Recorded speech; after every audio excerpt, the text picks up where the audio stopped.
உதாரணமாக கடந்த நாட்களில் சத்தியமங்கலம் சிஏஜி மிஷன் திருச்சபையின் வளாகத்தில் ஒட்டிய தேவாலயத்துக்கு சொந்தமான இடத்தை அவர்கள் அரசு நிலம் என்று பட்டாவிலே பதிவு செய்யப்பட்ட நிலத்தை அநியாயமாக அவர்கள் 26 லட்சத்துக்கு அக்ரிமெண்ட் போட்டு அதை விற்பனை செய்வதற்கான முயற்சியை மேற்கொண்டார்கள்.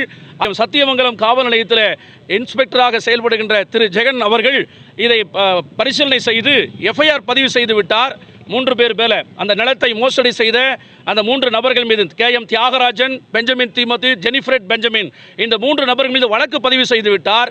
கைது செய்வதற்காக நாங்கள் அறிவுறுத்தின பொழுது இவ்வளவு பெரிய குற்றச்செயல், தொடர்ந்து இந்த ஸ்தாபனத்தினுடைய சொத்தை அவர்கள் சட்டவிரோதமாய் அளித்து வருகிறார்களே, காவல்துறையும் வருவாய்த்துறையும் கவனம் செலுத்தி எங்களுடைய தலித் கிறிஸ்தவனுடைய சொத்தை பாதுகாப்பதற்கு சட்ட ரீதியாக எங்களுக்கு பாதுகாப்பு கொடுங்கள் கேட்ட அந்த மனுவை அடிப்படையாக கொண்டு எஃப்ஐஆர் எல்லாம் பதிவு செய்யப்பட்ட பிறகு அவர்கள் 3 பேரையும் கண்ணார பார்த்து இன்ஸ்பெக்டர் ஜெகன் அவர்கள் கைது செய்ய முடியாது என்று சொல்லிவிட்டார். நான் வேணா சார்ஜ் ஷீட் போட்டு தரேன், நீங்கள் போய் கோர்ட்டில் பார்த்துக்கு கைது செய்ய முடியாதுங்கிறார். சார், கைதியை நீங்கள் குற்றவாளியை பிடித்து நீங்கள் காவல் அலுவலகத்துக்கே கொண்டு வந்து நீங்கள் திருப்பி அனுப்புவதில் எந்த விதத்தில் நியாயம்?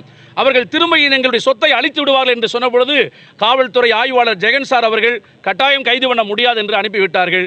இந்த குற்றவாளிகளை தொடர்ந்து விட்டால் தலித் கிறிஸ்தவருடைய சொத்தை அழித்து விடுவார்கள். தலித் கிறிஸ்தவர்கள் நடுரோட்டுக்கு வந்து அவர்கள் எல்லா சொத்துக்களை இழந்து திருச்சபை மக்கள் மிகப்பெரிய கஷ்டத்துக்கு உள்ளாக வேண்டிய நிலைமை வரும் என்ற நிலையோடு இப்போ மாவட்ட கண்காணிப்பாளர் அம்மா அவர்களை பார்த்து இந்த எஃப்ஐஆர் செய்யப்பட்டதான இந்த 3 நபர்களை குற்றவாளிகளையும் கைது செய்ய வேண்டும் என்று நாங்கள் மனு கொடுப்பதற்காக மீண்டும் நாங்கள் படையெடுத்து வந்திருக்கிறோம். தொடர்ந்து போராடி கொண்டிருக்கிறோம்.